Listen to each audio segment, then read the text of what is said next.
Tem nada não. Vamos lá. Esse projeto esse documentário faz parte foi contemplado com a Lei Paulo Gustavo, no município de Miguel Comum. Nós estamos aqui com o Humberto, um ex-prefeito da cidade. Essa entrevista ela fica disponível no nosso perfil e no nosso canal do YouTube, na íntegra, mas ela terá cortes que irá compor o documentário. Humberto, muito obrigado pela sua disponibilidade, desse tempo muito curto, de estar aqui conosco, falando sobre o seu período na gestão e não somente sobre o que você entende da cidade de Miguel Comum, dos prefeitos durante esses 100 anos, certo? Seja muito bem-vindo. Muito obrigado, agradecer o convite, dizer que realmente para a gente que nasceu no interior, que gosta da cidade, e aí vou começar com um dito popular, que tem um umbigo enterrado aqui nessa cidade, e está aqui a poucos metros daqui, está aqui a 50 metros daqui, onde tinha um curral aqui à nossa direita, e a gente literalmente tem um umbigo enterrado aqui, então é a nossa cidade que nós nascemos e que a gente cresceu, e aí já falando um pouco da origem, né? Eu sou da família tradicionalmente aqui dessa cidade, a família Barberino de Miranda, né? Que depois se uniu à família Oliveira, que é de meu pai, que aí já veio mais do sertão de Cafarnaum. Então nós nascemos aqui, somos filhos de Miguel Comum e entramos na política de uma forma muito casual, né? De uma forma muito casual. Nunca fui político, partidário, atuante. Mas durante um momento da nossa juventude, a gente começou a participar aqui de algumas organizações sociais, que é o meu trabalho até hoje. A gente começou a participar, eu fui presidente do Sindicato de Produtores Rurais, eu fui presidente da Associação Comercial e Agropecuária de Miguel Comum, fui diretor, fui várias funções lá dentro da associação, até porque desde o início eu sou filho de produtor rural e também pequeno comerciante aqui em Miguel Comum. Então, naturalmente, a gente participava dessas organizações sociais. E também começamos a participar um pouco mais da política como política social de desenvolvimento do município. Num determinado momento da história, Miguel Comum estava passando por algumas dificuldades políticas, dois grupos muito antagônicos e que já vinham há anos se enfrentando, disputando o poder, vamos dizer assim, na cidade, e resolveram sentar numa mesma mesa, e aí eu tenho que fazer o registro de uma forma assim, muito responsável, pensar em Miguel Comum acima dos projetos políticos pessoais de qualquer pessoa, e aí pegaram e escolheram duas pessoas que faziam parte de grupos diferentes e que não tinham nenhuma militância política partidária à época, não tinham ocupado nenhum cargo político, para serem prefeitos e vice-prefeitos. E aí, no caso, foi escolhido o Caca, que era funcionário do Banco do Brasil à época, e eu, que era pequeno comerciante e que estava à frente do Sindicato de Produtores Rurais nessa época. Então, foi dessa forma que nós entramos, sem nenhum projeto pessoal, sem um sonho de ser prefeito, sem nenhuma história política. Minha família nunca teve vereador, prefeito, vice-prefeito, nada disso. Então a família não tem nenhuma tradição, nenhuma história político-partidária, a não ser alguns parentes, né? Que aí já a família Miranda, por um outro braço, que teve também participação na política, aí foi a Dilermino, Amélio, que era um Miranda também, que tem algum grau de parentesco, mas eu digo da minha família, da minha mãe, assim, historicamente a gente não tinha nenhuma tradição política e acabei virando primeiro vice-prefeito durante 8 anos, 2 mandatos, e posteriormente um mandato de 4 anos de prefeito. Então você ficou 12 anos direto na prefeitura de Miguel Comum. Fiquei 12 anos direto, né?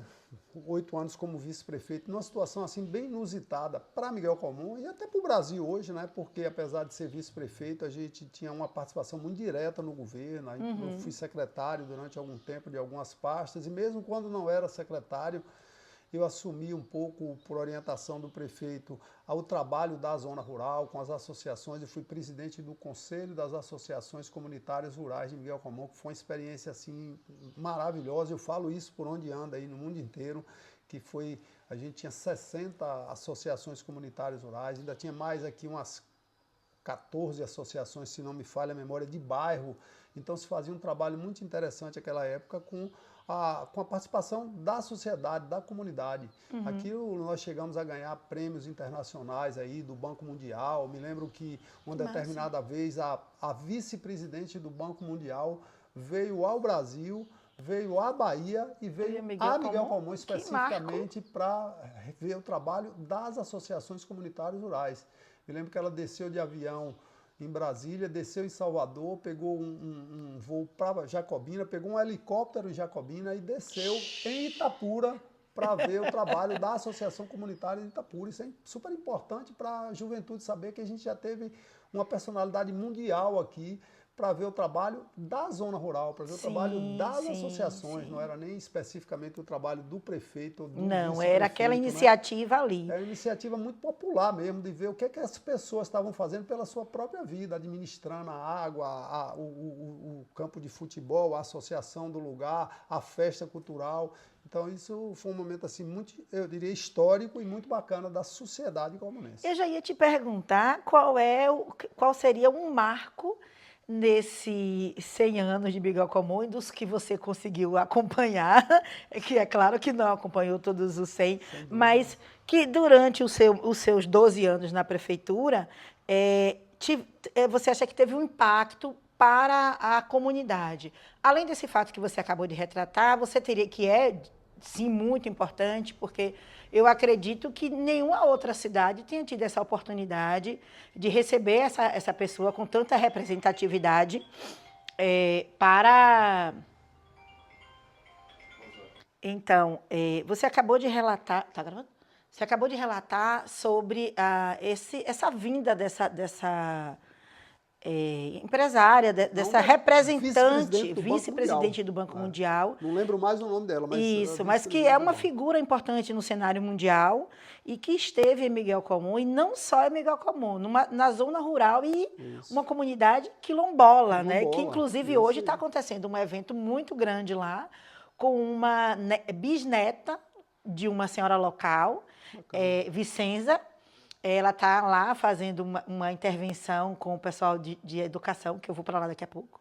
E aí eu gostaria que você contasse, além desse fato que você já trouxe, um outro marco importante durante a sua gestão. A gente está fazendo recorte dos seus 4 anos, mas se você quiser dizer assim, ó, foi durante o período de CACA, mas que eu tive participação direta, além desse que você já trouxe, você pode relatar para a gente. Teve importância e terá importância para as comunidades, para os jovens de Miguel Comum, entendeu? Porque a gente tem 100 anos, mas a gente pensa em mais 100 anos, né? Exatamente. Eu sempre acompanho, eu sou filho de Miguel Comum, né? Eu conheço um pouco do meu tempo, mesmo de fora da política, né? A situação social, cultural, econômica da cidade, né? E uma coisa que chocava muito aquela época, que aí já falando do tempo que CACA era prefeito e eu vice, eu tinha essa missão de andar na zona rural, Miguel Comum tinha pouquíssimas comunidades com energia elétrica. Pouquíssimas comunidades. Você chegava na região da Grota, por exemplo, e tinha 2 locais, para ser exatos, que tinham energia elétrica. O restante daquela comunidade não existia. Você via na casa de 2 famílias que tinham conseguido energia elétrica. O restante ninguém tinha energia elétrica. Aí um detalhe, nós tínhamos um dos mais altos índices de doença de Chagas da Bahia, aqui na nossa região da Grota. Porque as casas todas eram de taipas, coberta com palha de babaçu, e as pessoas morriam com 30 e poucos anos, com 40 anos, devido à doença de Chagas. Então isso foi um trabalho muito bacana que foi feito no início, e aí de novo com a participação da comunidade, com a prefeitura naturalmente, mas com a participação da comunidade, que nós tínhamos aquela época que o programa social que existia chamava-se Frente de Serviço. A Frente de Serviço vinha um dinheiro para a prefeitura, onde esse dinheiro era gerido não apenas pela prefeitura, mas era gerido pela prefeitura, pelo Sindicato de Trabalhadores Rurais, que era Nelson Valois, pelo Sindicato dos Produtores Rurais. Você criava uma comissão para gerir esse dinheiro e a gente contratava na zona rural, ao invés de dar a cesta básica ou de dar o dinheiro, você contratava as pessoas para eles trabalharem roçando estrada, fazendo tanques, e aí foi onde veio essa sacada. Nós fomos fazer casa para as pessoas. Então, nesse programa, praticamente acabou as casas de palha na zona rural. Acabou as casas de taipa. Então, você comprava, a prefeitura doava o material, doava a telha, tijolo, etc. E com a mão de obra que era desse programa social chamado Frente de Serviço, você conseguia fazer casas novas e entregar às pessoas. Então, pode parecer muito simples hoje. Hoje pode parecer até banal o cara dizer, fazer uma casa e dar obrigação de prefeitura. Aquela época não era uma coisa simples. Aquela época isso era um marco. Isso era uma coisa que as pessoas choravam na hora que recebiam a casa. Você via gente que nunca sonhou em pegar uma chave para abrir a porta da sua casa, porque não tinha chave, as portas das casas eram amarradas de corda para entrar, porque as casas eram cobertas de palha. Ou com a tramela. Ou uma tramela. Então, aquilo na época era um marco.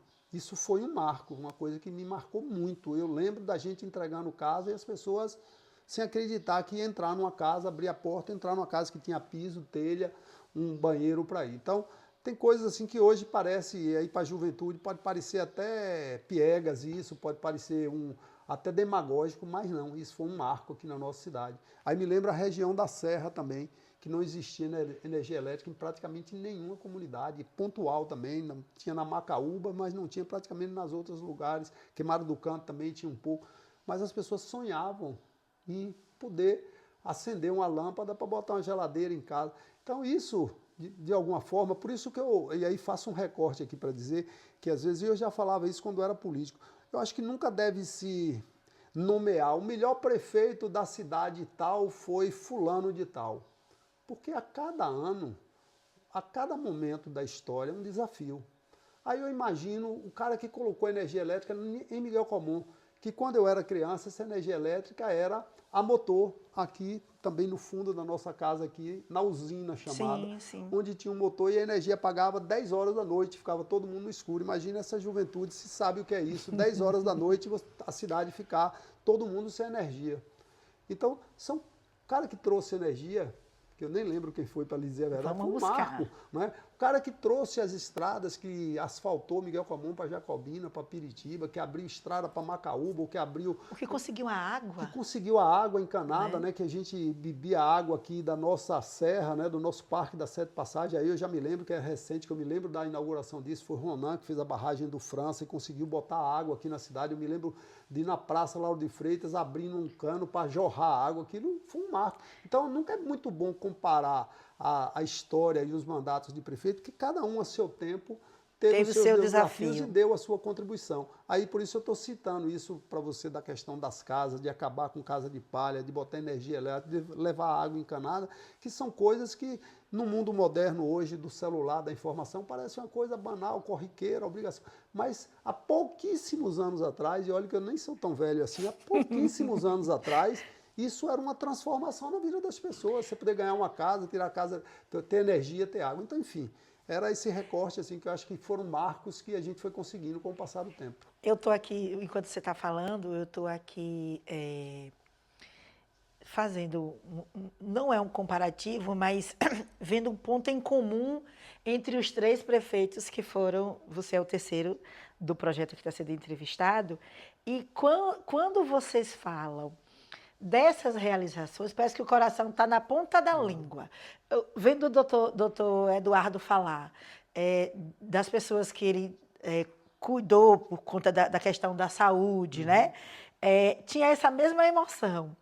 Vendo Nadson falar dos tanques, né, que ele abriu, da água que ele conseguiu levar, né, possibilitar que as pessoas conseguissem molhar suas plantações na zona rural, ter água para plantar o alimento para ter o que comer, é essa mesma emoção que você trouxe agora quando você fala das casas, né? Do projeto, de ter construído, da emoção de ter entregue essas casas e das pessoas que as receberam. Então, eu aqui do meu lado, eu entendo que muito mais do que monumentos na cidade, que eu já vou perguntar, vocês trabalham, não gostam não, vocês trazem marcos no coração de vocês das pessoas que vocês ajudaram. Muito, muito, muito parabéns, porque é de gente assim que se precisa no mundo. E não é à toa que você está cada dia alcançando novos voos, conseguindo novas oportunidades de trabalhar com esse seu coração, que a gente agradece por ter dado contribuição à nossa cidade e continua dando. E aí a gente vem agora para a celebração do centenário enquanto equipamentos. Em seu mandato, você inaugurou, construiu alguma obra, algum monumento que você diga assim, isso aqui eu vou deixar para que seja visto, porque o que você falou agora é sentido. Isso. É sentido, impacta a vida dos que vieram depois, porque se o pai e a mãe moram numa casa com o mínimo de conforto e de possibilidades de ter uma vida mais tranquila, você já está impactando a vida dos que vêm, dos filhos, dos netos e de toda a linhagem que vem a partir dali, né? De todos os descendentes daqueles. Mas na questão de monumentos, de inauguração de alguma obra, de alguma escola, o que é que você tem para trazer para a gente que você construiu durante o seu mandato? Só me permita, continuando nessa linha de gente, até porque Sim. Outro dia dizia um prefeito amigo aí de uma cidade aí, que ele estava saindo e conversando comigo e falando de gestão exitosa ou não exitosa, o fazer ou deixar de fazer. Eu disse, ó, o melhor julgamento se sua cidade, se sua gestão foi exitosa, é você ver se o povo da sua cidade está feliz e está vivendo bem. Se estiver feliz e as pessoas vivendo bem, realizando seus sonhos aqui sem precisar ir embora, você bota a mão para o céu e diga que você foi um super gestor. Uhum. Porque não adianta você pintar a cidade de ouro e as pessoas viverem infelizes, viverem sem realizar seus sonhos, sem poder ficar aqui, tendo que ir embora para outros lugares. Uhum. Então eu dizia isso a ele, e é isso que eu acredito mesmo. Eu, mesmo no meu trabalho, que é numa outra área, fora da área pública, no trabalho privado, mas eu digo sempre que a nossa missão é tentar ajudar a pessoa a realizar os seus sonhos através do que você faz. Sendo jornalista, da cultura, do esporte, do lazer, do trabalho na roça, na enxada, E aí teve uma coisa no governo, só para não deixar de falar disso, que para mim foi talvez uma das grandes realizações, e não foi ideia minha, foi ideia de minha esposa de Moema, que não era mais secretária à época, e que a gente tem pessoas hoje que eu encontro aí por esse Bahia, por esse Brasil, e são frutos desse trabalho, que foi também um programa social que nós fizemos inspirado por esse lá atrás. Sim. Por esse que eu falei a você, que era da frente de serviço. Sim. Aí na prefeitura nós criamos um projeto que tinha até nome, eu não estou me lembrando o nome agora, que o pastor Valdir era um dos coordenadores desse programa na área agrícola, que nós tínhamos uma outra pessoa que era a professora Neta e Rosália, que mora aqui nessa rua que eu moro, que coordenava a parte das mulheres, é que a gente criou um programa onde a gente pegava os homens que precisavam de ajuda social, de dinheiro para fazer a sua feira, etc.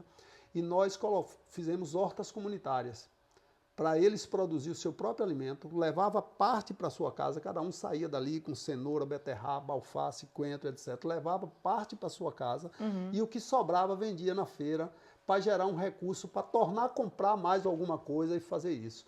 Isso foi assim, e com as mulheres mais ainda. Você sabe que a mulher, e aí vou botar negra, pobre, da periferia, da zona rural, sempre teve muito menos oportunidade. Com certeza. Às vezes até de estudar, às vezes de ter oportunidade de trabalho, de ter uma profissão. Sabemos disso. E etc.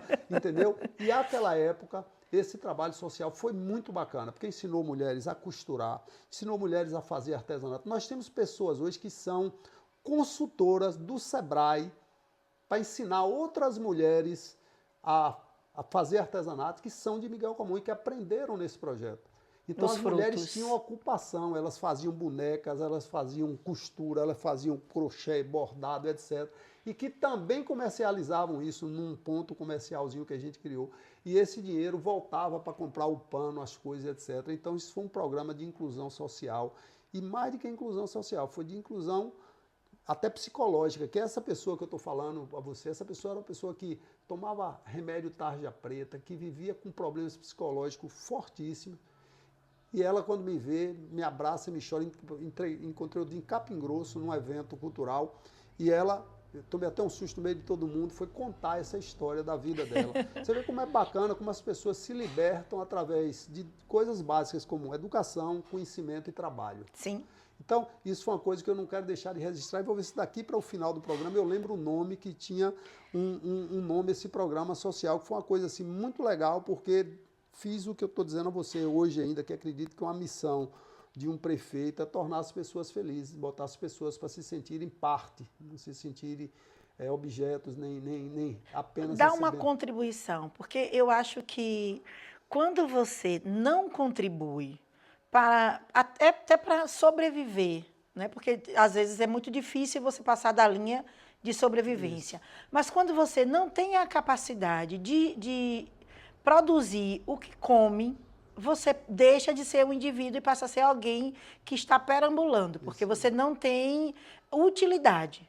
E as pessoas A não mínima, querem. né? Eu sou um defensor dos programas sociais. Eu acho os programas sociais Sim. essenciais ainda para esse Brasil desigual que tem. Sim. Mas eu imagino que toda pessoa, ao invés de receber um programa social, ele gostaria de ter um emprego, Pra ou ser o seu útil. negócio, ou a sua roça, ou o seu bazar ali para vender, ou a sua casa de corte e costura para ela vender suas coisas. Porque já dizia um sábio nordestino chamado Luiz Gonzaga: a esmola vicia o homem ou mata de vergonha o cidadão. Sim. Interprete isso aí, que você vai ver o tamanho dessa Sim, frase. sim, O tamanho sim. dessa frase Verdade. de Luiz Gonzaga há quase 50 anos atrás. Então, essas coisas a gente precisa promover na vida das pessoas. Mas vamos lá para as obras que você falou. Das questões assim mais físicas, né? Sim. Então, as que são tangíveis, né? Porque né? essas Vamos lá. assim a gente Começaria percebe e aqui pela sente. nossa Praça Lauro de Freitas, né? Que acho que é a praça mais bonita da Bahia, que foi uma contribuição aí Diferenciada, com certeza. Diferenciada, né? Que foi uma das entregas que nós fizemos, que, para ser justo, começou um ano antes no governo de Caca, mas foi concluída, me parece que no segundo ano nosso, que é uma praça belíssima até hoje, quando as pessoas passam, é uma praça Ela super é um atual. livro. É um livro. É um exatamente, livro. um livro da história do Brasil e de Miguel Comum. Sim. E aí uma outra coisa também que me alegra muito foi a gente entregou ainda muitas casas populares, né? Que é uma coisa, de novo, faltava muito aqui na periferia, na zona rural, entregamos mesmo em Itapura, Tapiranga, aqui no bairro aqui do Pontilhão. tanto das populares quanto do Pontilhão. Rua da Tripa. Rua da Tripa, exatamente. Mas uma Lagoinha coisa, também. eu acho que se teve uma coisa que marcou assim a nossa gestão, foi o investimento na educação. Aí, com todo respeito a todos os prefeitos que passaram, acho que ninguém fez em 4 anos o que nós fizemos na educação. Primeiro, nós estávamos ainda naquela época acabando um dos flagelos da educação brasileira, que chamava-se sala multisseriada, onde um professor na zona rural dava aula a uns alunos do Eu alcancei primeiro ano, esse segundo negócio. ano, terceiro ano e quarto ano. Ou seja, tinha 20 alunos na sala, tinha 3 do primeiro ano, 4 do segundo, 5 do terceiro, não sei quantos do quarto. Tudo junto e misturado. Ou seja, é impossível uma professora conseguir ensinar 4 séries dentro de uma sala desse tamanho aqui. E uma outra coisa, nós ainda tínhamos salas de aula assim em lugares completamente inapropriados. Então, nós fizemos talvez o maior número de salas de aula na história de Miguel Comum. Porque nós construímos, por exemplo, o Colégio da Macaúbas, regionalizamos todo o ensino da Serra. Nós fizemos o Colégio do Brejo Grande, regionalizamos todo o ensino do Brejo Grande e adjacências. Nós fizemos o Colégio do Salgado Grande, todos esses colégios regionais. Regionalizamos a educação. Ou seja, A gestão do município. A gestão nossa do município. E aí também fizemos investimento enorme, que já existia o colégio, para ser justo, tanto em Itapura quanto em Itapiranga.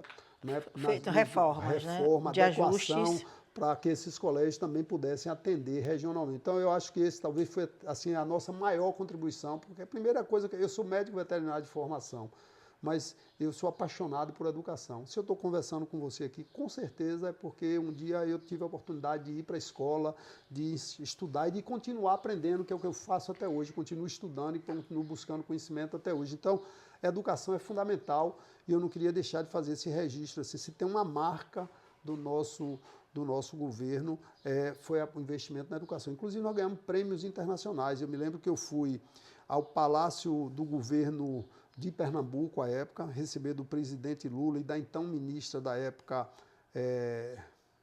Dilma, que era ministra do governo, um prêmio da Unicef, né, que é um prêmio internacional. Tenho até hoje guardado esse prêmio Já quero aqui em algum fotos. lugar.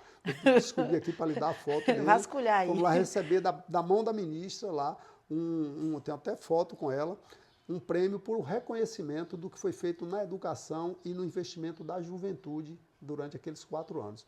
Então, foram, assim, alguns momentos marcantes, dentro dos que eu estou lembrando. Eu não sou bom de memória, com certeza absoluta, eu devo estar esquecendo, assim, coisas muito importantes da gestão, as pessoas que nos ajudaram, né? Esse foi trabalho não do prefeito, eu quero fazer muito esse registro, quero que faça parte da minha fala. Foi um trabalho de equipe, foi um trabalho do secretariado, dos funcionários da prefeitura, dos colaboradores todos. Para alcançar o prêmio, não é alcançar o isso? prêmio e alcançar também o êxito dessa gestão, né? Aham. Então, enfim, eu quero fazer esse registro porque, na verdade, não é uma conquista pessoal, é uma conquista coletiva Da equipe toda. Uhum. Do time, né? Do Para time. jogar todo mundo em Exatamente. direção ao gol. Sem dúvida. Então vamos lá. Nós estamos caminhando já para o finalzinho. Temos mais essa pergunta e uma outra que eu vou deixar em aberto para você. A gente vem falando muito dos 100 anos, né, de Miguel Colmon. E aí a gente vem perguntar para você assim: o que é que você acha que os outros prefeitos, né, deixaram em forma de legado para a cidade de Miguel Colmon?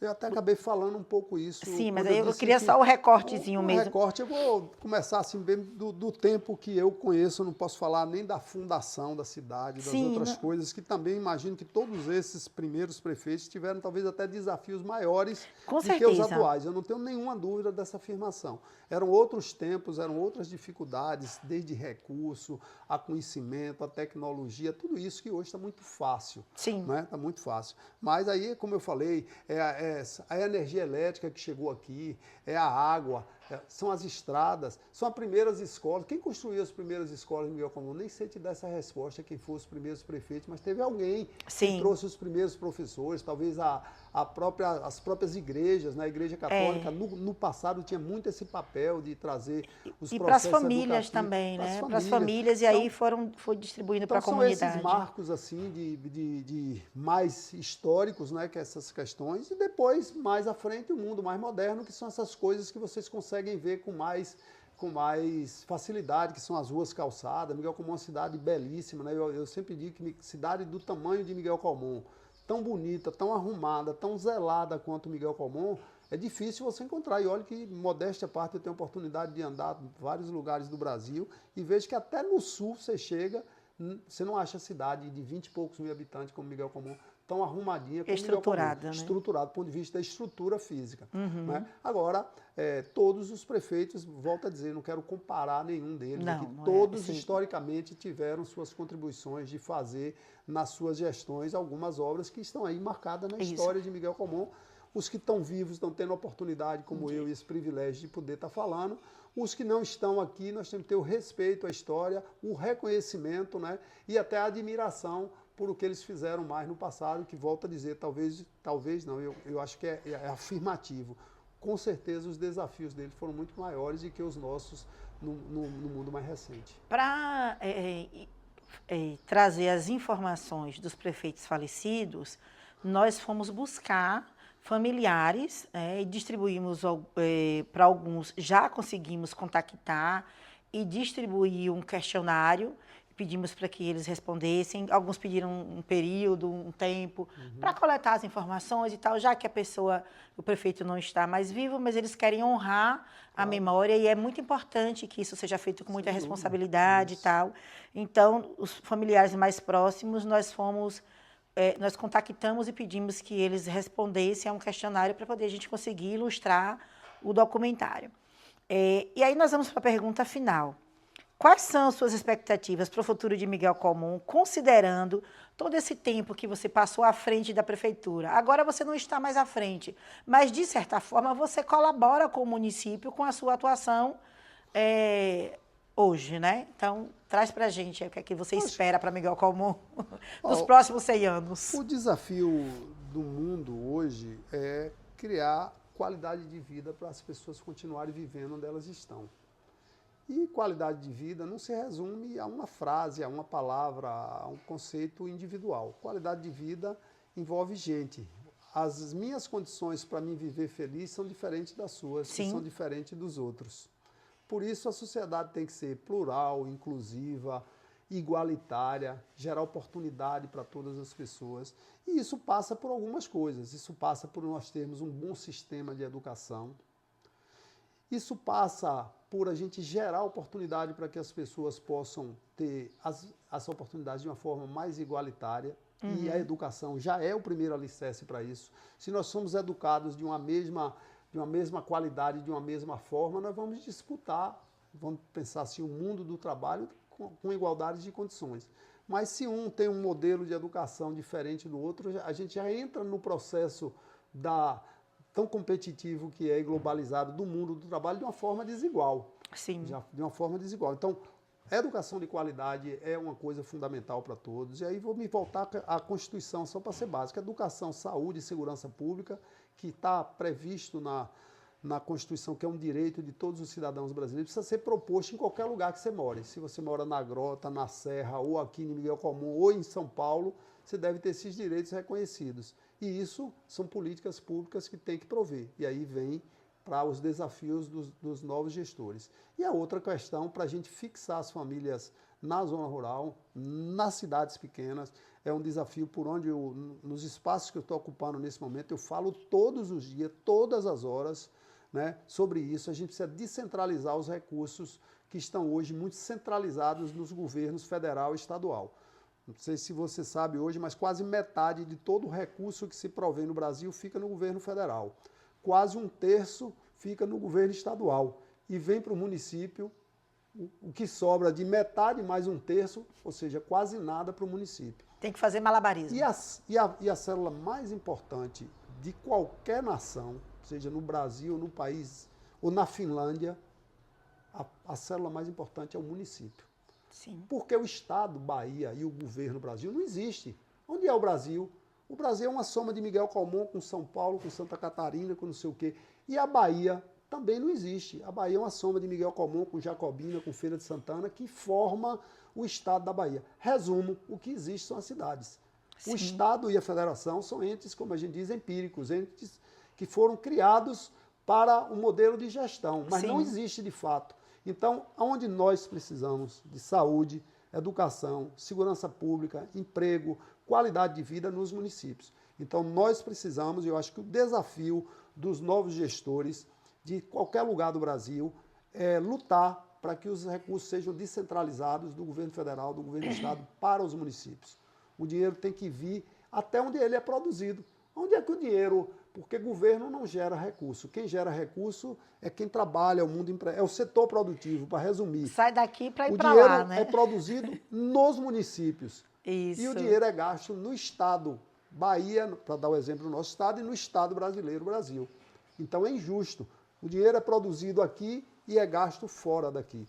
Então, essa lógica está completamente invertida. Isso é histórico, não é uma coisa do governo atual, não. Isso é uma coisa histórica no Brasil. É o modelo de Brasil. É o modelo de Brasil. E se você for ver países desenvolvidos do mundo, essa divisão de recursos ela é completamente diferente da nossa. É uma divisão mais igualitária, mais um pouco em uns, menos em outros, mas é mais igualitária. Então, os desafios dos próximos governos é fazer com que os recursos saiam do governo Estado brasileiro, Estado Bahia, e venham para os municípios para que os prefeitos possam ter recursos para aplicar saúde, educação, segurança pública, emprego, etc, etc. Senão a gente vai continuar tendo um Brasil desigual. E olha o que a gente vem fazendo. O Brasil é o país do futuro e não chega esse futuro nunca.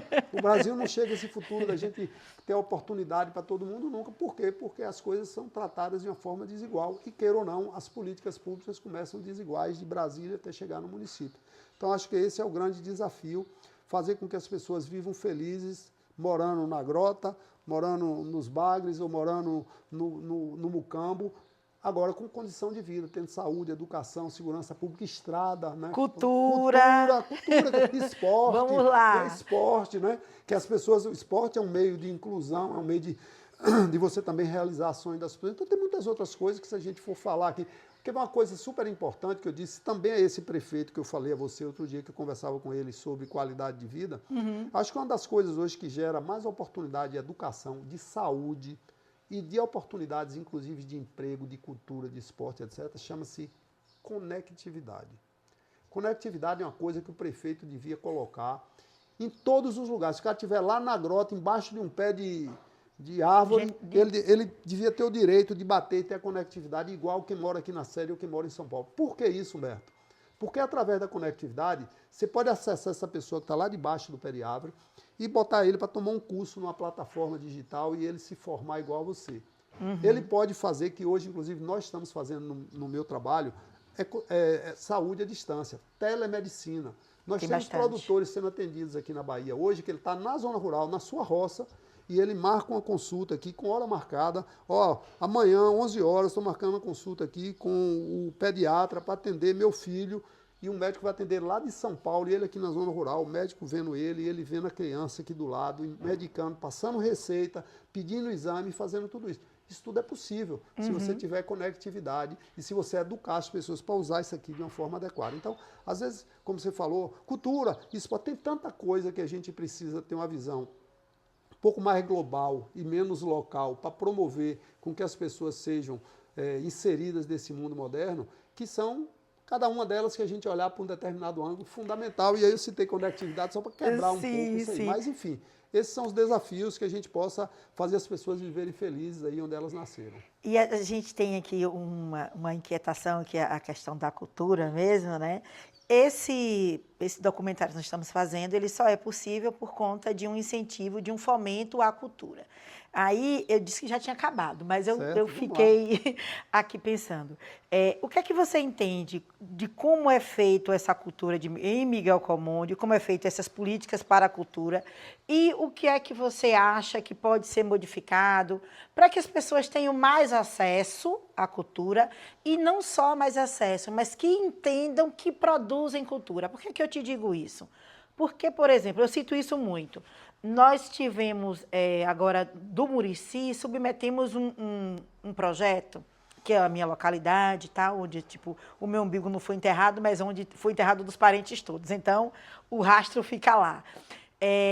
Submetemos um projeto que é a documentação fotográfica das edições de uma quadrilha que acontece lá, organizada pelos moradores. Eles não tinham consciência nenhuma de que aquilo se traduzia em cultura, mas a fazem, né? Então, nós organizamos isso em formato de projeto e colocamos e foi contemplado.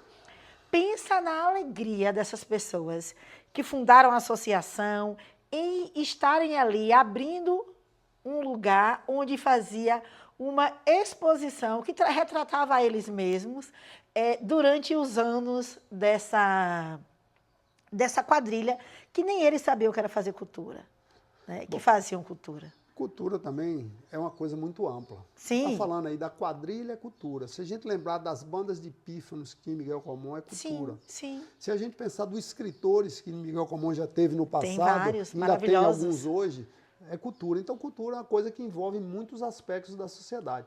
Como incentivar isso? Tendo realmente um projeto de desenvolvimento da cultura organizado da cidade. Para que primeiro você identifique quem de alguma forma já está promovendo ou fazendo até que intuitivamente cultura dentro que é o que você está dizendo do pessoal da quadrilha. Sim. E olha que essas quadrilhas em alguns anos passados aí vou voltar ao nosso governo também, elas aconteciam em dezenas de povoados de Miguel Colmon. O São João com as quadrilhas, além de acontecer na praça, que tinha um dia do São João na praça, que era exclusivamente das quadrilhas. Era concurso de quadrilhas dos bairros, da sede e da zona rural. Me lembro bem da Água Branca que tinha, me lembro daqui do Tanque Novo, me lembro do Murici, me lembro do Brejo Grande. Isso. Então, em várias comunidades promoviam. Isso é incentivo à cultura. Sim. Então, o São João da cidade é um incentivo à cultura, porque nós já tivemos, não sei como é que está hoje, que eu não tenho acompanhado tão de perto o São João, mas nós já tivemos durante o São João de Miguel Colmon, que várias das bandas, e não era uma, nem duas, nem três, não, era quase dezenas de bandas, eram da cidade, que tocavam, digamos, na abertura do São João. Isso é cultura. Então, cultura é uma coisa muito ampla que, a cada determinado ângulo que você olhar da sociedade, você vai ver uma oportunidade de você apoiar a cultura, de você desenvolver a cultura, de você preservar a cultura, porque tem coisa que não é nem construir, é preservar a cultura. E aí você vai falar do quilombola, que você falou há pouco tempo atrás. Do centro. Centros históricos que guarda essa história da nossa cidade. Isso que está fazendo é cultura, porque as pessoas vão um dia poder usufruir do conhecimento de onde sua cidade veio, quem fez, quem construiu. Então, enfim, quem foram os atores que estavam ali gerindo, né? Porque a época, que é o caso aqui das prefeituras. Mas, enfim, então, de que forma criando realmente dentro da cidade, se possível, não sei se uma secretaria ou uma gerência de cultura, aonde se faça primeiro um planejamento, uma identificação, uma preservação do que já existe e um estímulo a que a comunidade, quem gosta de cultura, continue produzindo, seja escrevendo, seja fazendo teatro, seja fazendo artesanato, enfim, tem uma série dança, de coisas uma série que é super amplo. Então, de atividades. é dessa forma, planejando, apoiando, desenvolvendo e preservando a cultura. Isso. Humberto, a gente só pode te agradecer por essas contribuições que você deu, essa forma tranquila e simples de falar. Essa entrevista vai ficar disponível no nosso canal do YouTube, na íntegra. Vamos cortar uma coisinha ou outra, mas vai ficar disponível. E alguns trechos irá compor o documentário. Muito obrigada, viu? Nada, prazer, foi muito obrigado, gostoso fazer esse trabalho aqui. Estar falando aqui da nossa cidade. Muito obrigada.